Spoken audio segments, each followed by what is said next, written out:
माध्यम है। हमारे लिए स्पेस सेक्टर यानी सामान्य मानवीय के लिए बेहतर मैपिंग, इमेजिंग और कनेक्टिविटी की सुविधा। हमारे लिए स्पेस सेक्टर यानी एंटरप्रेन्योर्स के लिए शिपमेंट से लेकर डिलीवरी तक बेहतर स्पीड। स्पेस सेक्टर यानी किसानों और मछुआरों के लिए बेहतर फोरकास्ट, बेहतर सुरक्षा और आमदनी। हमारे लिए स्पेस सेक्टर का मतलब इकोलॉजी की, पर्यावरण की बेहतर निगरानी, प्राकृतिक आपदाओं की सटीक भविष्यवाणी, हजारों लाखों लोगों के जीवन की रक्षा। देश के यही लक्ष्य अब इंडियन स्पेस एसोसिएशन के भी साझा लक्ष्य बन गए हैं।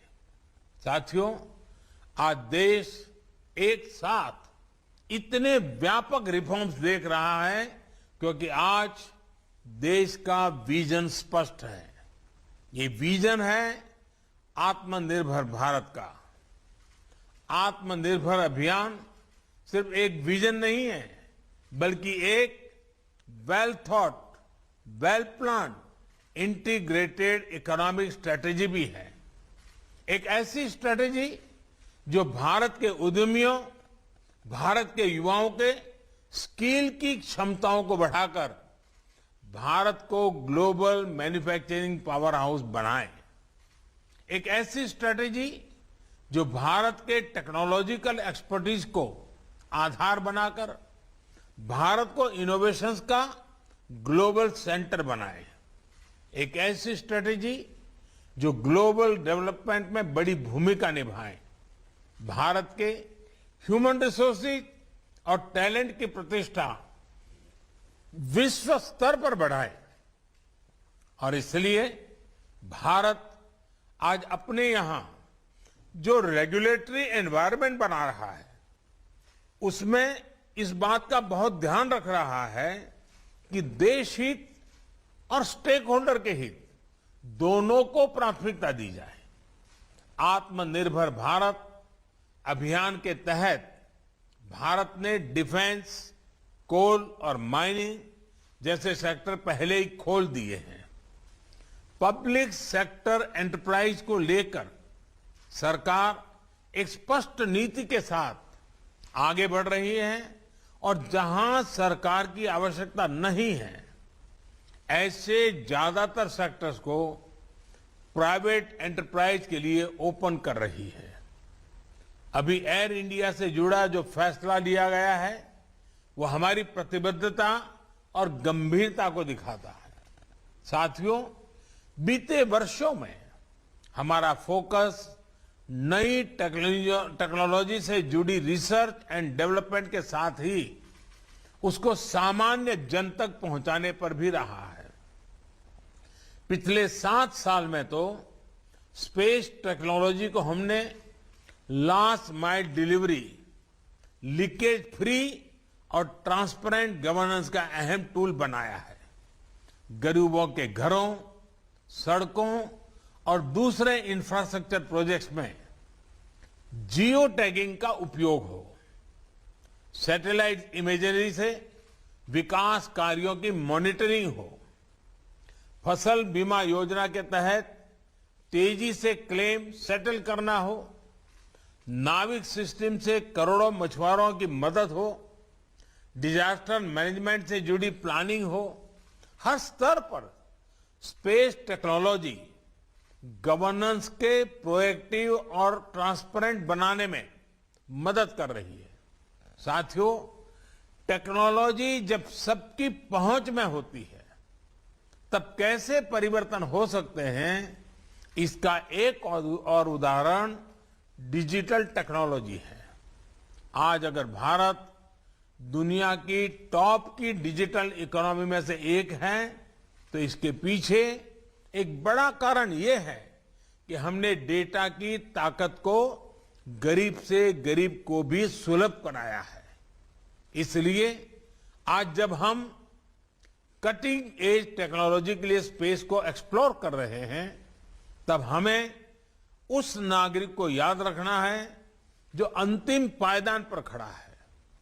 हमें याद रखना है कि भविष्य की टेक्नोलॉजी से हमें दूर सुदूर के गांव में गरीब से गरीब को उत्तम रिमोट हेल्थ केयर, बेहतर वर्चुअल एजुकेशन, नेचुरल डिजास्टर से बेहतर और प्रभावी सुरक्षा, ऐसे अनेक समाधान देश के हर वर्ग, हर कोने तक पहुंचाने हैं। और हम सब जानते हैं कि इसमें स्पेस टेक्नोलॉजी का बहुत योगदान हो सकता है। साथियों, भारत दुनिया के उन गिने चुने देशों में से है जिसके पास अंतरिक्ष में एंड टू एंड कैपेबिलिटी है। हमने स्पेस टेक्नोलॉजी के सभी पहलुओं जैसे सैटेलाइट्स, लॉन्च व्हीकल्स, एप्लीकेशन से लेकर इंटरप्लेनेटरी मिशन में महारत हासिल की है।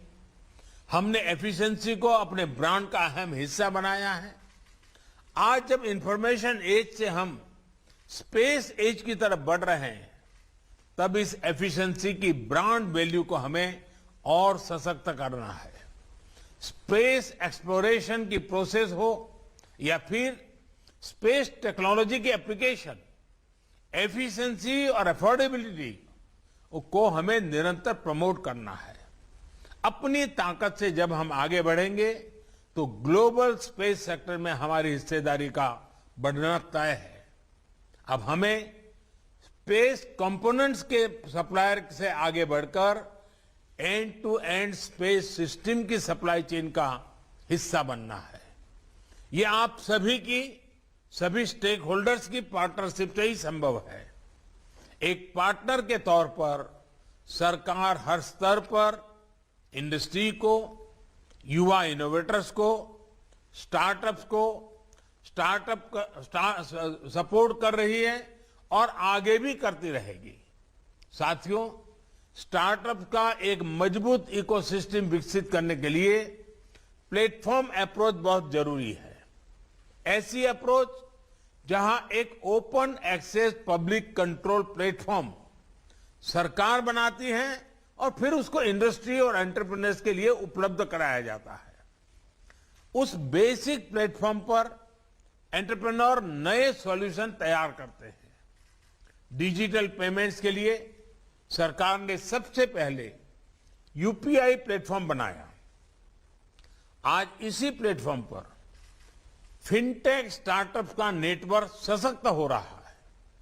स्पेस सेक्टर में भी ऐसे ही प्लेटफॉर्म अप्रोच को प्रोत्साहित किया जा रहा है। इसरो की फैसिलिटीज तक एक्सेस हो, इन स्पेस हो, न्यू स्पेस इंडिया लिमिटेड हो, ऐसे हर प्लेटफॉर्म से स्टार्टअप्स और प्राइवेट सेक्टर को बड़ा सपोर्ट मिल रहा है। जियो स्पेशल मैपिंग सेक्टर से जुड़े नियम कायदों को भी सरल किया गया है ताकि स्टार्टअप्स और प्राइवेट एंटरप्राइज नई संभावनाएं तलाश कर सके। ड्रोन्स को लेकर भी ऐसे ही प्लेटफॉर्म विकसित किए जा रहे हैं ताकि अलग अलग सेक्टर में ड्रोन टेक्नोलॉजी का उपयोग हो सके। साथियों, आज 11 अक्टूबर को international day of the girl child भी होता है। हम में से कौन भूल सकता है भारत के मार्स मिशन की वो तस्वीरें जब भारत की महिला वैज्ञानिक इस मिशन की सफलता का जश्न मना रही थी। मुझे विश्वास है स्पेस सेक्टर में हो रहे रिफॉर्म इस क्षेत्र में विमेन पार्टिसिपेशन को और ज्यादा बढ़ाएंगे। साथियों, आज यहां आप सभी साथियों के ने अन्य बातों को लेकर भी अपने सुझाव दिए हैं। आपके इनपुट्स और सजेशंस ऐसे समय में आए हैं जब स्पेस कॉम पॉलिसी और रिमोट सेंसिंग पॉलिसी को फाइनलाइज करने का काम आखिरी चरण में है। मुझे विश्वास है कि सभी स्टेक होल्डर्स के एक्टिव एंगेजमेंट से देश को एक बेहतर पॉलिसी बहुत जल्द ही मिलेगी।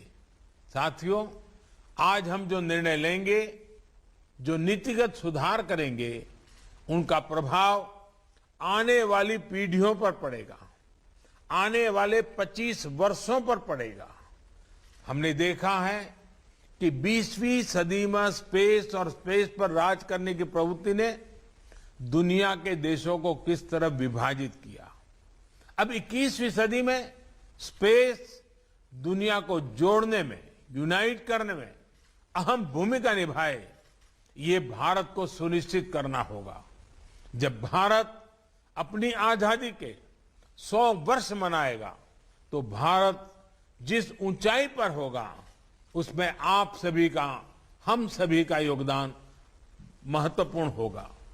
इस एहसास, इस दायित्व बोध, सेंस ऑफ रिस्पॉन्सिबिलिटी के साथ ही हमें आगे बढ़ना है। सबके प्रयास से ही जनहित और राष्ट्रहित में कटिंग एज टेक्नोलॉजी के लिए अंतरिक्ष की असीम संभावनाओं को हम नए आकाश तक लेकर जाएंगे। इसी विश्वास के साथ आपको बहुत बहुत शुभकामनाएं। धन्यवाद। तो प्रधानमंत्री नरेंद्र मोदी का डिजिटल संबोधन आप यहां पर सुन रहे थे। भारतीय अंतरिक्ष संघ पर प्रधानमंत्री नरेंद्र मोदी ने क्या कुछ कहा वो आपको बता रहे हैं। मंगल अभियान को नहीं भूला जा सकता। अंतरिक्ष में देश की नई उड़ान सभी ने यहां पर देखी और महिलाओं की भागीदारी और यहां पर बढ़ी है, बढ़ेगी भी।